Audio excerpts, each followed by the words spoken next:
Welcome to episode 9 of the RNL Revolution Nothing Less Show, May 21st, 2020. I want to welcome all of our first-time viewers. Every week, we strive to bring to you the hard but liberating truth about the outrageous, the intolerable, the unconscionable, the unnecessary suffering and brutality inflicted and imposed upon people all over the world today by the capitalist-imperialist system that we live under. But that's not all. That's not even the heart of it.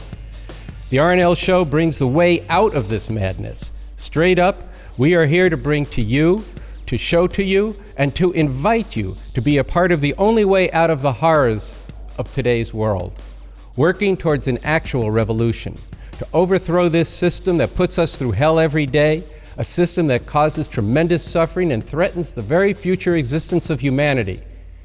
Anything else but a real revolution will lead nowhere. Bob Avakian has said, let's get down to basics.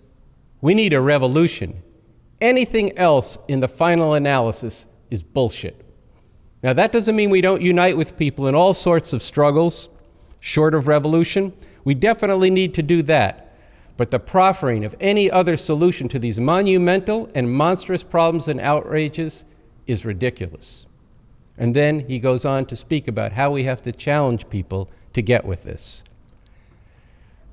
An actual revolution is very serious business, and it is not to be trifled with.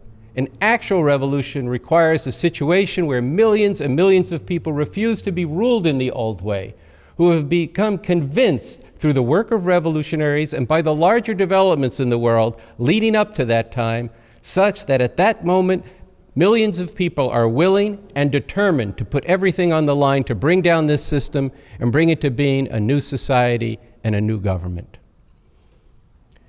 This is a living and a complex process, and it requires understanding why the world is the way it is. What is the cause of the suffering, the hunger, the wars, the destruction of the environment, and all the bone-chilling repression and gross inequality, when in the world today there is the knowledge and the productive capacity to meet the needs of all of humanity. Revolution requires a strategy, a way to prepare for revolution and a way to win. Revolution requires a plan for a radically new way to organize society and for a radically new kind of government. All that requires leadership. And that leadership exists in Bob Avakian, a leader who came out of the tumultuous 1960s with the conviction that revolution was necessary and possible. Bob Avakian, BA, is a radically different kind of leader, completely different than the endless stream of bourgeois politicians who are put forward as leaders. Leaders whose goal is to maintain one variation or another of this system of capitalism-imperialism that is founded on and perpetuates itself through cruel and literally life-stealing exploitation, murderous oppression, and massive destruction in all parts of the world. BA is a revolutionary who bases himself on the scientific understanding that this system must finally be overthrown through an organized struggle involving millions of people and replaced with a system that is oriented to and capable of meeting the most fundamental needs of humanity and enabling humanity to become fit caretakers of the earth. Over decades, Bob Avakian has developed a new framework for human emancipation, the new synthesis of communism, which we call the new communism. And running through BA's work, at the soul, if you will, of who he is concentrated in the orientation he has to those who are most oppressed, to those who have been cast off by this system, to become emancipators of humanity. His is an invitation to all who desire a radically and new and better world to do the same. A major expression of this is that BA has written a constitution for a new socialist republic in North America, an inspiring application of the new communism, a sweeping vision, and a concrete blueprint for a new socialist society whose fundamental goal is to bring about a world without classes and class distinctions, a world without exploitation and oppression, without the destructive divisions and antagonisms among the people, a communist world. All this and more is why we here at the Revolution Nothing Less, the RNL Show, encourage you to get into BA. Why we apply the scientific method of communism he has qualitatively enriched, and why we regard Bob Avakian as the most important political thinker and leader in the world today. And to dig into this more, go to the website, revcom.us. Go every day, go every week. In today's show, we are going to dig into the great danger of the consolidation of fascism.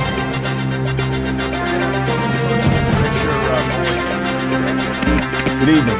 This is NBC News for November 4, 2020. I'm Bill McCullough, in for Lester Holt, who is on assignment. We interrupt our regularly scheduled program to bring you this breaking news update. President Trump announced this morning the suspension of a ballot counting in 6 states today, pending, quote, a stabilization of the situation so that we can preserve the integrity of the electoral process, which some Democrats in league with China have disrupted, unquote. At noon, he tweeted, real Americans, don't let sicko losers stop us from making our country great again. Stand our ground. The announcement followed Election Day confrontations in at least 8 states between armed groups of the Defend America poll watchers and long lines of those waiting to vote. In Arizona, gunshots flared after a dispute, wounding 8 people and killing 42-year-old father of 3, Emilio Torres. Torres had objected when a poll watcher told him to leave and go vote in Mexico. In Detroit, a 14-year-old girl accompanying her grandmother to the polls was also killed in an incident late Tuesday afternoon. The grandmother of the victim, Letitia Johnson, said she had been waiting all day to vote when one of the poll watchers told her to go home. Her granddaughter had argued that their civil rights were being violated, and a white man with a Confederate flag shot her. Michigan Governor Whitmer, pleaded for calm. In a related development, Attorney General Barr pledged at a news conference to continue his investigation into the meddling in the election by China on behalf of the Democratic Party. China has denied involvement and continued to demand the removal of 2 U.S. aircraft carriers in the South China Sea on what the White House has said are, quote, routine but necessary training cruises, unquote. Meanwhile, in Colorado Springs, Vice President Pence and 4 members of the cabinet held an open-air mass prayer of thanksgiving for our democracy, attended by high-ranking Air Force officers. Secretary of Education Betsy DeVos said that with Trump's ascendancy to a second term, God's glory to America would be restored. Trump Press Secretary Kayleigh McEnany walked back a hot mic statement from Jared Kushner that due to the recent spike in COVID deaths and now the election riots and suspension, a new federalized rapid response police force numbering 25,000 would be deployed to the troubled spots. Kushner refused comment. Democratic leader Chuck Schumer demanded a truly bipartisan makeup of the commission to get to the bottom of this mess and work together to make sure that every citizen's vote will be duly counted. Speaker Nancy Pelosi counseled Democratic voters to remain calm, reassuring them that hearings would be held and a lawsuit filed. I'm Brian McCullough, and that's what you need to know tonight. Thank you. Sound far-fetched? Don't be so sure. It may be understated. Recently, white supremacists with Confederate flags stormed the State House in Michigan. A black legislator had to wear a bulletproof vest and get an armed escort to return to work days later. By the third time these mobs showed up. One of them carried an effigy that looked strikingly similar to Governor Whitmer, stripped naked and hung by a noose. Down in Texas, white supremacist militias are patrolling with arms to defend businesses that defy the law to reopen. And what's been the response of the governor? To back off the laws that he himself put in place and yield to the mob. As we broadcast, these militias are organizing to spread across the country and do the same in other states. And MAGA mobs demanding reopen are rallying in the streets in Michigan, in Minnesota, in Arizona, in Colorado, in Staten Island, in California, across this country. But don't just look at the streets. Even more, look up at the top. Look at the way Donald Trump is lionizing these protesters, feeding their sense of false victimhood. They want their life back. Excusing their threats of violence. These are great people. And egging them on. Listen as Jared Kushner pointedly refuses to guarantee that they'll even hold elections this November. Commit that the elections will happen on November 3rd? It's not my decision to make, so I'm not sure I can commit one way or the other. Or listen to Trump as he repeatedly jokes that he'll stay in office not just one more term, but 2, 3, 4, maybe many more. We go to 20, we go to 24. Did you see it? Then it says 28, 32, 36, 40, 44.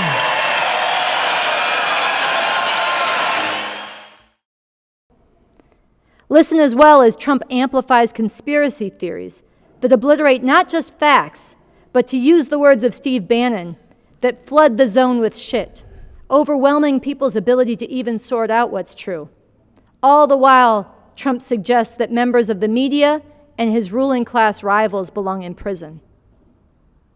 Listen to Trump's long history of accusing China of meddling in elections, including in 2018 and as recently as April 29th of this year, when he said that China intentionally released the virus to defeat him. Now this week, they're warning of a new Cold War. But he can't do that. He can't suspend the election. He can't stay in office if he loses, you might be thinking. That's against the law. Really? What law?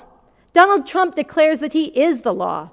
And so far, the Republicans have backed him at every step, and no one has stopped him. We'll talk more about this in this episode. But remember this? I have the support of the police, the support of the military, the support of the bikers for Trump. I have the tough people, but they don't play it tough until they go to a certain point. And then it would be very, very bad. The obvious implication here is that they will play nice until they don't, which is increasingly the case. Now, to be very clear, the imagined future newscast that we began this episode with is not a prediction. We don't know how events will unfold, and neither do you. But we can say for sure that everything in that imagined scenario is something that has either happened in the history of this country or is being actively prefigured right now. If you don't know about this, you haven't been paying attention. And if you do know the pieces of it, you haven't been putting it together. You are suffering from fascism denialism, and this is every bit as dangerous as climate change denialism. And that's one thing this episode aims to cure. Now, it would be wrong to rule out the prospect that Biden might win the election in November. It would also be wrong to rule out the possibility that Donald Trump, faced with an electoral loss, might leave office peacefully, despite everything he's been building up and implying. But even if that were the case, all the political forces that have been built up inside the government, in the courts, in the state houses, in the military, in the police, they're not going away, and they're not giving up. And neither are the fascist mobs in the streets who've been called forth, who've been given a taste of blood, and whose sense of aggrievement will be inflamed at any such loss.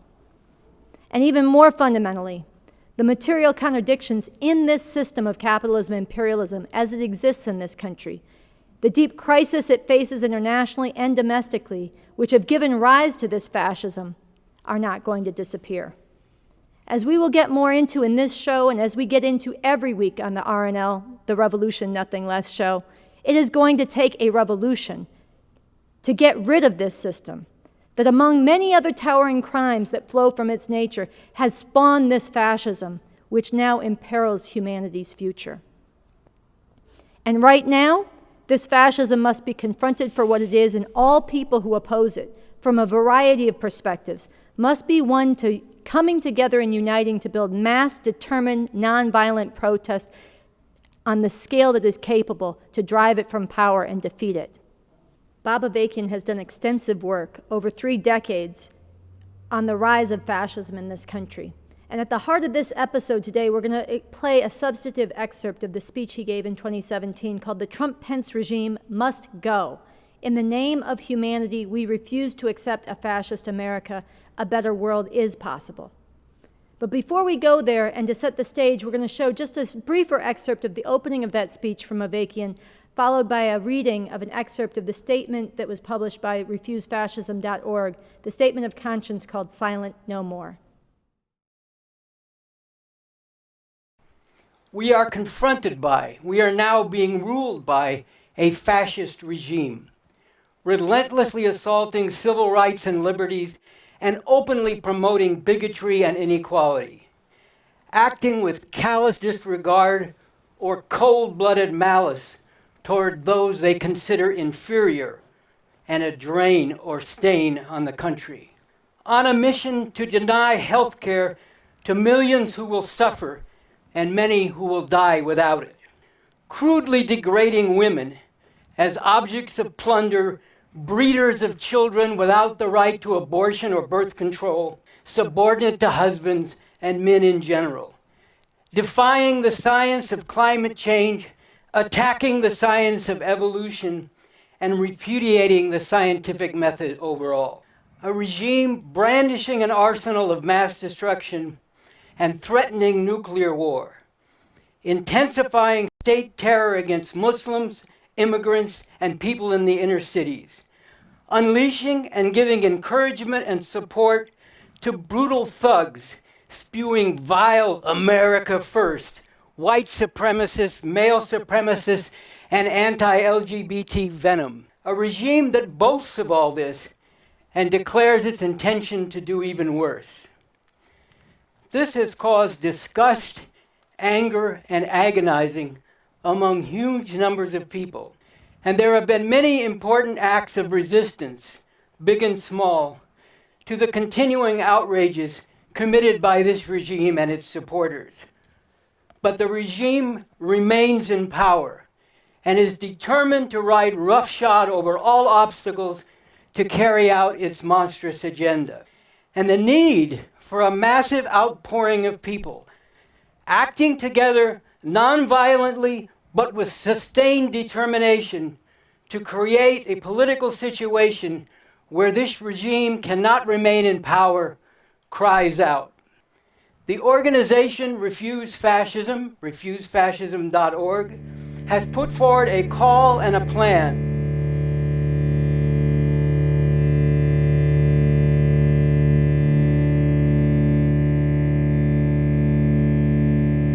Statement of conscience and a call to act. Silent no more, we say. The hour is late. For over 3 years, the Trump-Pence regime has brought an unrelenting barrage of insult, injury, and atrocity with catastrophic consequences for all of humanity. There are times in history when a people must reach deep into their collective conscience and act with extraordinary moral courage to stop the crimes of their government. We must say out loud what is too often spoken in whispers and riddles. An American fascism is here and advancing, wrapped in the flag in Mike Pence's Bible, taken literally, spreading its poison of white supremacy, misogyny, xenophobia, and oppressive fundamentalist traditional values.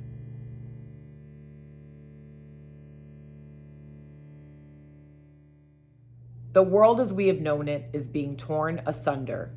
Fascist regimes are taking root everywhere, as tens of millions of people are forced to seek asylum from wars, climate change, and enormous economic dislocation. Scientists have reset the doomsday clock that measures the dangers of nuclear war and the destruction of the environment to 100 seconds before midnight. the anti-science Trump-Pence regime hid the danger of the COVID-19 virus, now a pandemic, for months, setting the stage for possibly catastrophic impact on all of society and placing those who have been targets of their overall program in the most jeopardy. Immigrants forced into shadows and concentration camps, millions of Black and brown people languishing in prisons, the people of Iran facing crippling sanctions, the poor, sick, and homeless here and around the world. The damage already done cannot be easily reversed, while worse is surely to come. We are on an increasingly unsteady ground, and any major crisis, international or domestic, could become the catalyst for this regime to drop the hammer. History has shown that fascism must be stopped before it becomes too late. Enough. We raise our voices here to say, in the name of humanity, we refuse to accept a fascist America. The hour is late. If we do not intervene now, we cannot ask how the German people accepted the horrors of the Nazi regime. What we allow is not just what we condone, it is what we become.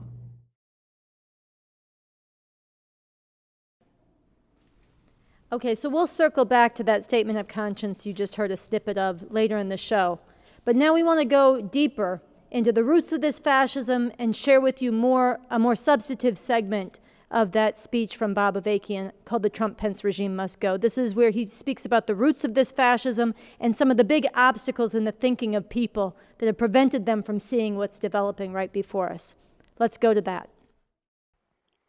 The Republican Party has been moving in a fascist direction since the late 1960s, with further leaps since then to becoming more and more openly fascist.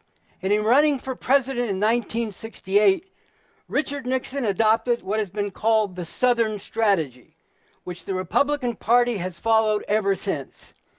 This is a direct appeal to white supremacy, to the racism of white people, particularly, though not only, in the southern states, who are enraged that black people are not staying in their place. The Republican Party is not the party of Lincoln, as it sometimes demagogically claims to be.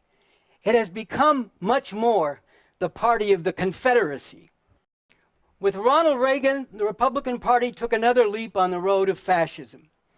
Reagan very deliberately began his campaign for president in 1980 in Philadelphia, Mississippi, where in 1964, 3 civil rights workers were kidnapped and brutally murdered by white supremacists. There, in Philadelphia, Mississippi, Reagan proclaimed his support for states' rights, which particularly in the South have long been code words for white supremacist lynch mobism. And after George W. Bush took things still further in a fascist direction, including the open use of torture and the active promotion of Christian fundamentalism, the Trump-Pence regime has made the leap into all-out fascism. There is a direct line from the Confederacy to the fascists of today, and a direct connection between their white supremacy, their open disgust and hatred for LGBT people as well as women, their willful rejection of science and the scientific method, their raw America first jingoism and trumpeting of the superiority of Western civilization, and their bellicose wielding of military power, including their expressed willingness and blatant threats to use nuclear weapons to destroy countries. The truth, another terrible truth that must be faced, is that in the context of profound and acute contradictions that are asserting or reasserting themselves in ways that are tearing at the very fabric and deepening cracks in the foundation of this country, at the same time as the American empire is facing serious challenges internationally, fascism is one possible resolution of this, on the terms of this system and its ruling class, even as this is a horror for humanity. While the Constitution does establish the separation of church and state, and the Christian fascists are wrong or simply lying when they insist that the founding documents of this country established it as a Christian nation. The reality is that Christianity has all along been the unofficial state religion of this country, and the country's identity throughout its history has been as a white Christian nation, grounded in male supremacy as well as white supremacy, and driven by a manifest destiny to dominate not only the continent of North America, but ultimately the world as a whole. All this has been brought into question and has become the focus of intense struggle going back to the 1960s, and in some important ways, back to the Civil War. And while developments internationally, including the demise of the Soviet Union, have given further impetus to the globalization of the capitalist world economy, this very heightened globalization has propelled changes that have sharpened contradictions within the U.S.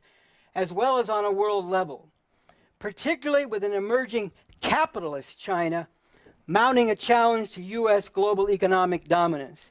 At the same time as this heightened globalization, under conditions of Western imperialist domination, has wreaked havoc in countries throughout the Third World, including the Middle East and other places where Islam is the prevailing religion, adding fuel to a virulent Islamic fundamentalism that has declared war on the decadent West and on infidels and others oriented toward the West and facilitating its imperial domination. In order to bring about any positive resolution to all this, even short of abolishing and moving beyond this whole system, it is necessary and crucial to break with the normal routine and the normal workings of the political process. Paul Krugman, a Nobel Prize-winning economist, recently wrote that faced as we are with the gravity of the growing climate crisis, those now ruling us may end up destroying civilization because of their willful ignorance and opposition to the scientific method. This was said very seriously, and it is deadly serious. Speaking to this in a question, a challenge for Paul Krugman and all those concerned about the future of humanity, I emphasize the importance of refusing to simply hope that the normal workings of a process that has brought these people to their ruling position will somehow prevent them from acting in accordance with their willful ignorance and worse. But why do many people still stubbornly cling to such false hopes? Thomas Frank is the liberal author of a book with the catchy title, What's the Matter with Kansas? How Conservatives Won the Heart of America. But the more important question is, what's the matter with liberals? Well, it is important, first of all, to draw the distinction between ruling class liberals and regular liberals. As for liberals of the ruling class, what is the matter with them is something I will get to shortly. But for those who are not part of the ruling class, the matter is that although they are willing to admit that there are real problems in this country, and they would like to have a more just society and world, many resist recognizing the systematic and systemic nature of the injustices, and they fear the conflict, turmoil, and chaos that could be set loose by a determined struggle against this. Even as they do have a sense of the horrors that the Trump-Pence regime represents, too many are caught up in thinking that amounts to this: I am hoping, and by staying within the established norms, I am gambling on the hope that the horrors don't hit me and those I most care about. This, it has to be said, is politically as well as morally bankrupt and will only contribute to the impending disaster. It used to be a common saying, to the person of the right, order is more important than justice, while for the person of the left, it is the opposite. Now the question is put squarely to liberals and really to everyone. Which, after all, is more important?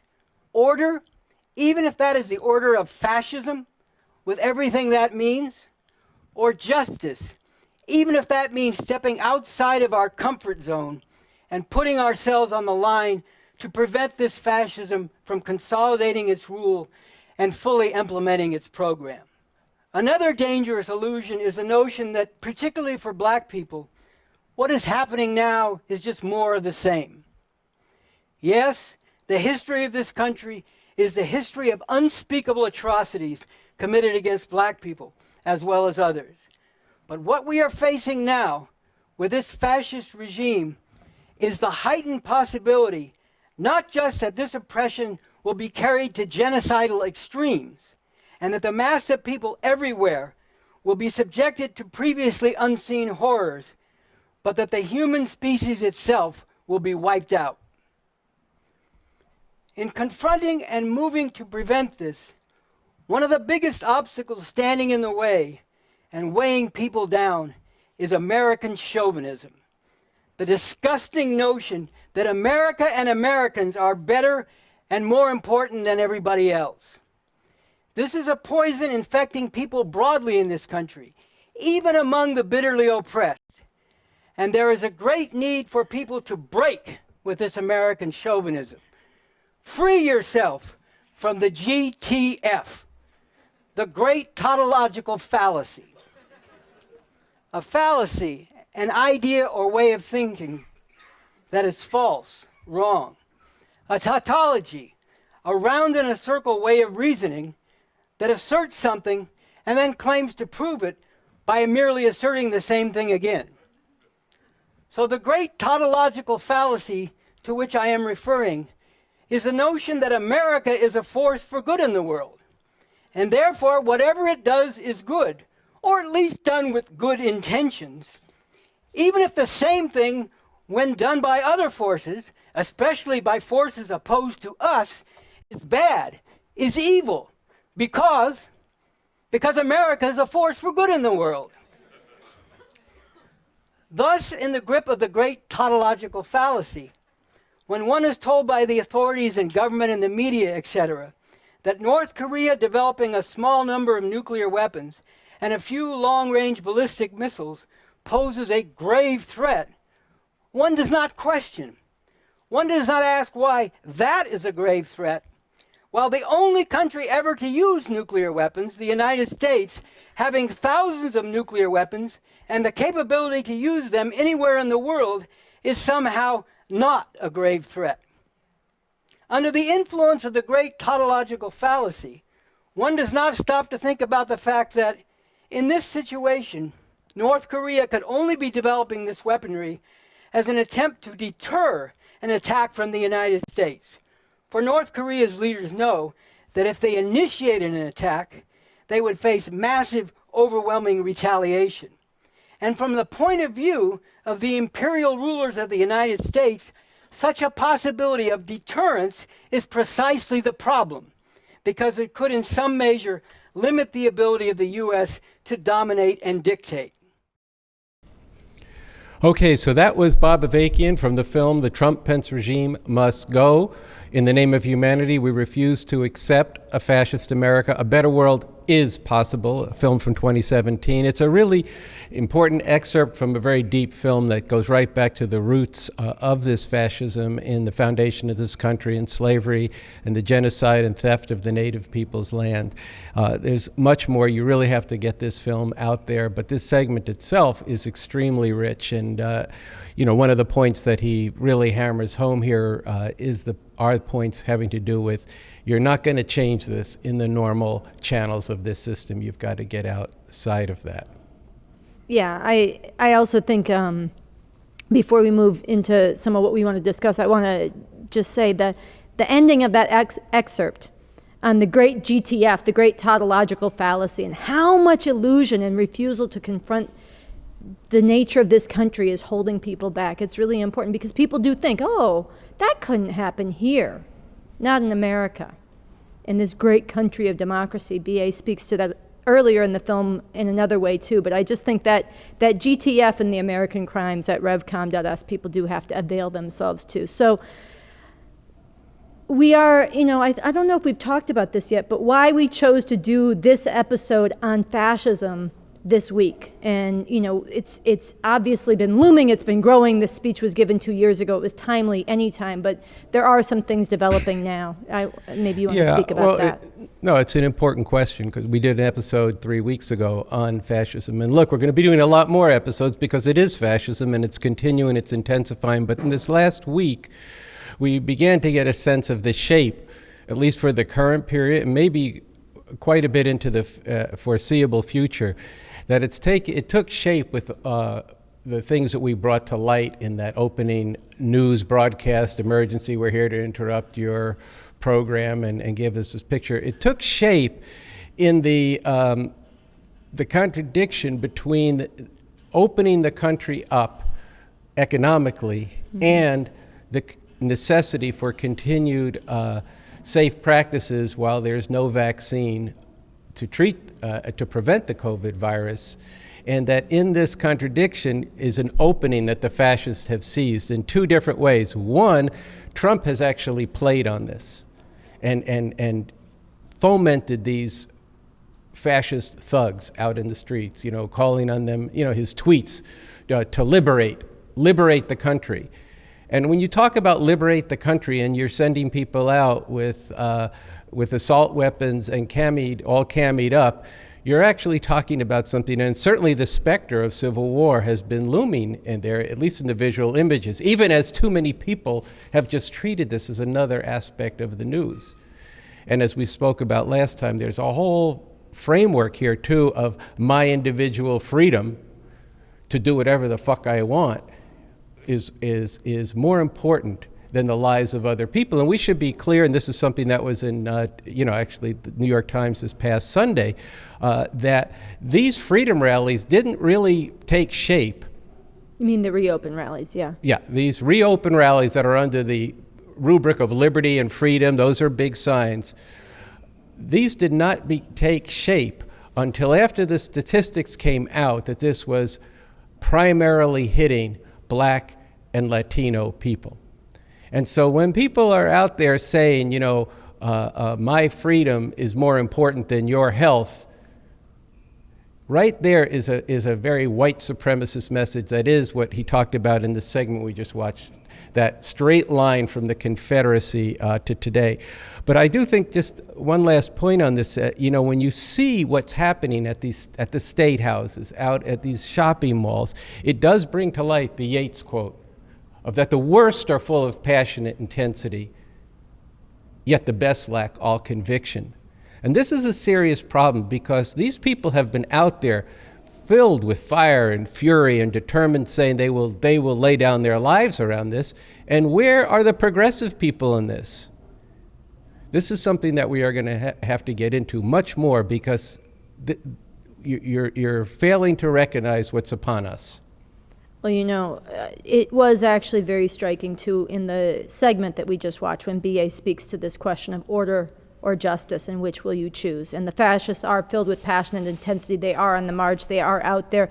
And the people who don't like this, they're making a choice, order or justice, one way or the other, consciously or not. And by choosing not to step out, including the way he talks about with the risk that may entail, you're choosing to accept the order of fascism because that's on the march. There's another side of this development under the guise of COVID. I mean, and the most conspicuous part is these rallies, even as people are refusing to look at it. But there's also been massive leaps, actually, in the assault on the rule of law, which is a key part of fascism. It's part of, fascism has the program of white supremacy, the program of misogyny, the program of xenophobia and the concentration camps for immigrants, which is genocidal.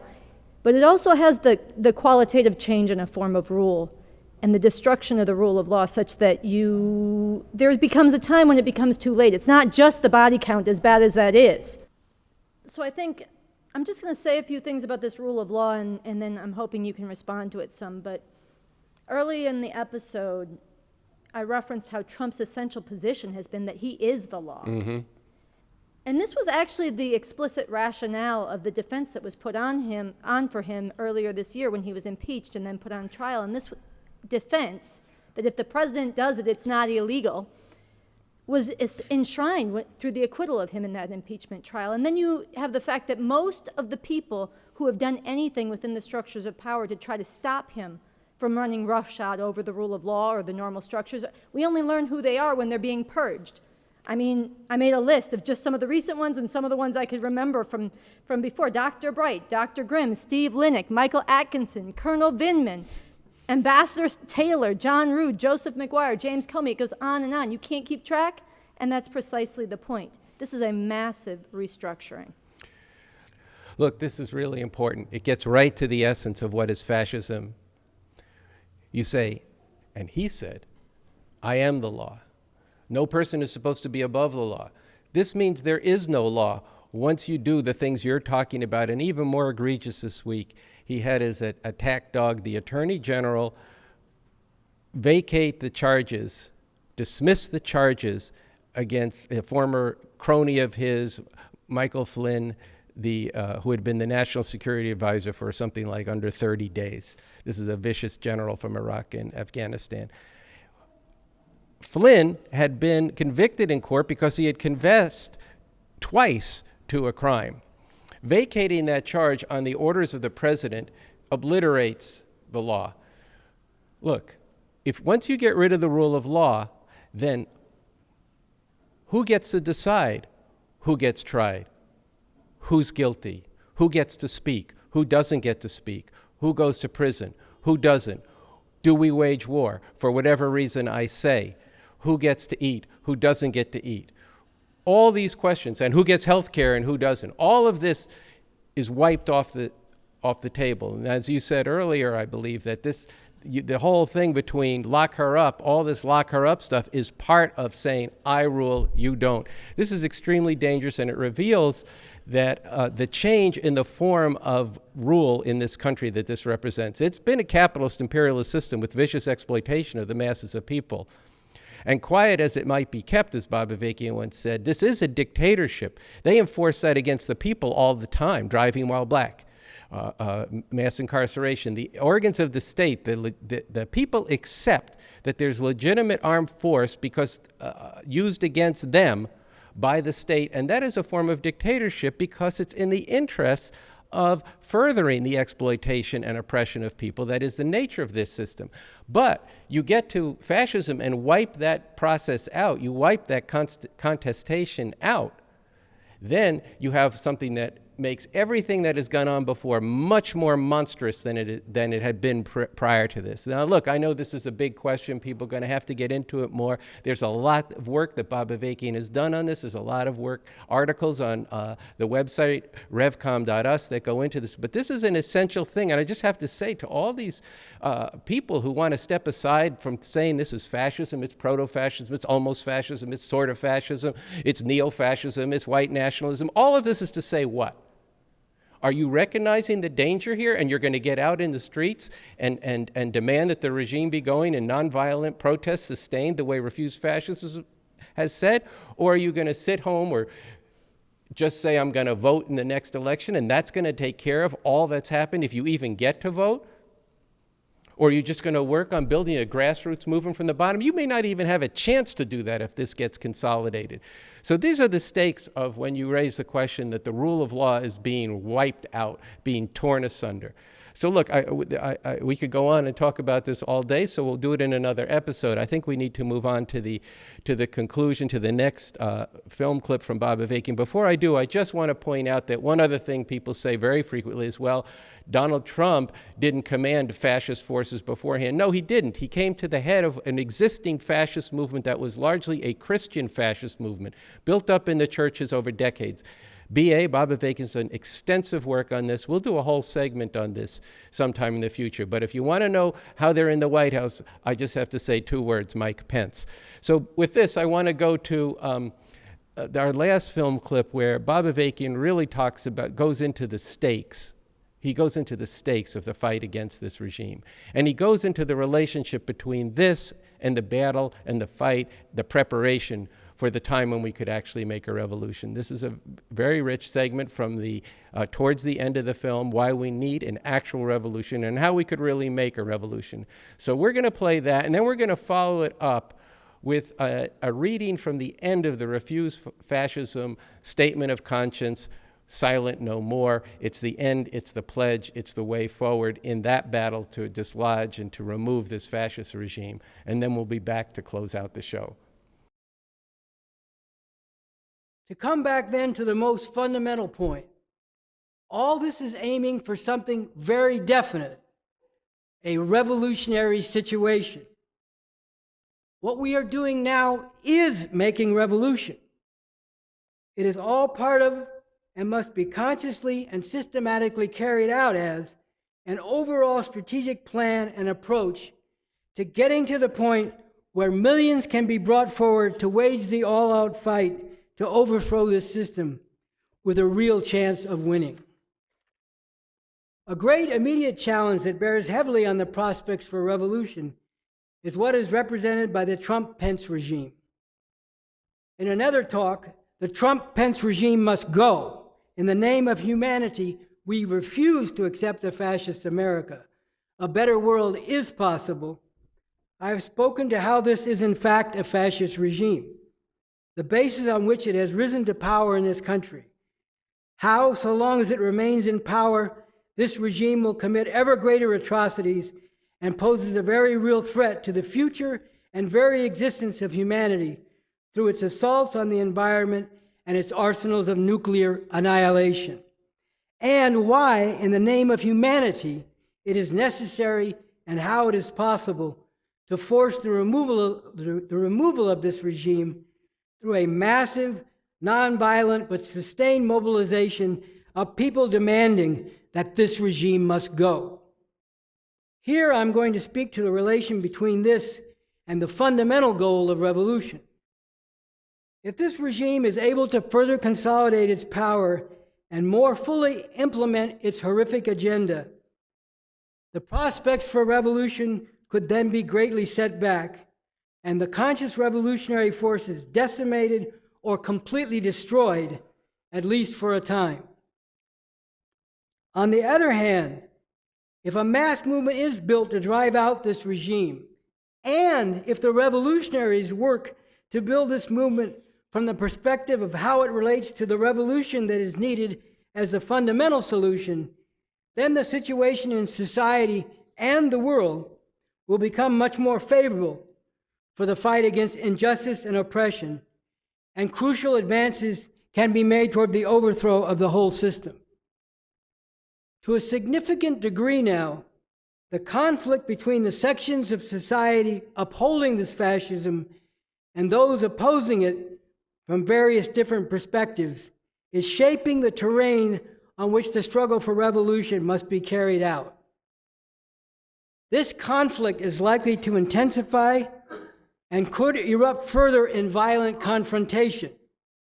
And in any case, it would be a significant factor in the context of an all-out struggle between revolution and counter-revolution. The relation between the struggle against this fascist regime and building the revolution is not a straight road or a one-way street. It must not be approached by those who understand the need for revolution as if first we must build a mass movement to drive out this regime, and then we can turn our attention to working directly for revolution. No. It is crucial to unite and mobilize people from different perspectives very broadly around the demand that this regime must go. But it will be much more difficult to do this on the scale and with the determination that is required to meet this objective if there are not at the same time greater and greater numbers of people who have been brought forward around the understanding that it is necessary to put an end not only to this regime, but to the system out of whose deep and defining contradictions this regime has arisen. A system which by its very nature has imposed and will continue to impose horrific and completely unnecessary suffering on the masses of humanity until this system itself is abolished. And the more that people are brought forward to be consciously, actively working for a revolution, the growing strength and moral authority of this revolutionary force will in turn strengthen the resolve of growing numbers of people to drive out this fascist regime now in power, even as many will not be, and some will perhaps never be, won to revolution. So, both to meet the immediate challenge of creating a political situation in which this regime will be removed from power, and in which the political initiative has been seized to a great degree by those who are determined to turn back the assault on humanity that is being carried out by this regime and to strive for a better world, however they understand that, and to advance toward the fundamental goal of revolution, it is vitally important that all those who have come to understand the need for revolution actively contribute to building the movement to drive out this regime, and do so from the perspective and in the overall framework of building for revolution.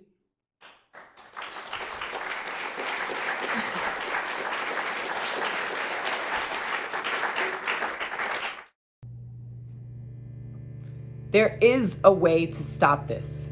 We will follow our conscience, sound the alarm, and organize so that it becomes possible for thousands to take to the streets across the country in nonviolent, sustained mass protests, demanding Trump and Pence out now, growing to millions and staying in the streets until our demand is met. This is not the easy road. It requires sacrifice, yet our actions will reflect our love for humanity in stark contrast to the hate and bigotry of the Trump-Pence regime, and create a serious political crisis for the ruling powers, leading to a situation where this illegitimate regime is removed from power. We must act to make this real. The hour is late, but it is not yet too late. We pledge that we will not stand aside while there is still a chance to stop a regime that imperils humanity and the earth itself. We come from different perspectives, but united in our determination, we say, in the name of humanity, we refuse to accept a fascist America. This nightmare must end. Trump, Pence, out now. Okay, so those were the closing words of the statement of conscience from refusefascism.org. Visit the website, read the statement, add your name, spread it. Before that was an excerpt from the end of Why We Need an Actual Revolution and How We Can Really Make Revolution from Bob Avakian. Watch the whole film. And I want to thank you for spending the hour with us on this episode 9 of the Revolution Nothing Less show. To send us out, we have a special message from Luan Sokoyote, who's a member of the Revolution Club and a part of our team here. We're going to post it as a separate standalone video on our YouTube channel. Watch it, spread it, help build the show with it. And with that, we'll see you next week.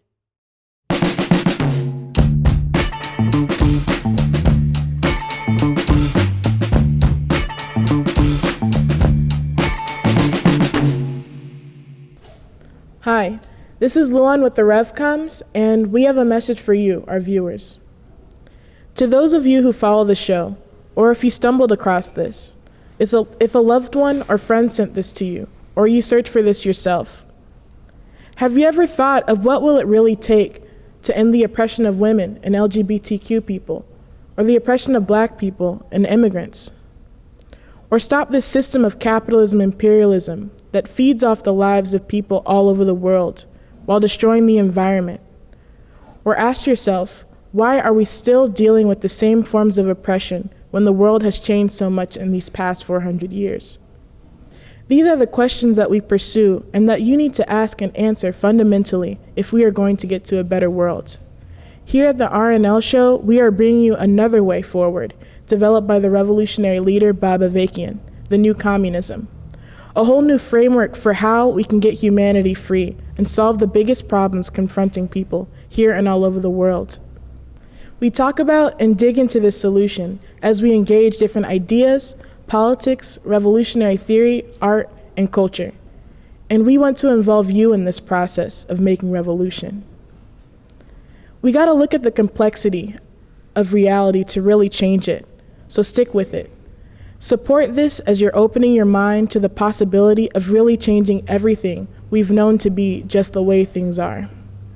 Like this video and share it with others. Subscribe to the RevComs on YouTube. We're digging deep here into the foundation of this country and what this system means for people here and all over the world, and not just exposing inequalities and the problems that are brought out by this system, but we're talking about how we could address these issues at the root through bringing out a whole other way forward for humanity. And there's a conscious role in changing things that you are needed to play. Join us in building support for this show through spreading this channel and becoming a Patreon at patreon.com/therevcoms. The links are in the description below. Hit the notification bell to keep up to date with each upload, and we upload episodes on Thursdays every week. Comment below on each episode and take initiative. Send us your stories and how you're taking up the revolution, and email us at therevcoms@gmail.com. Let's go forward and put real revolution on the map.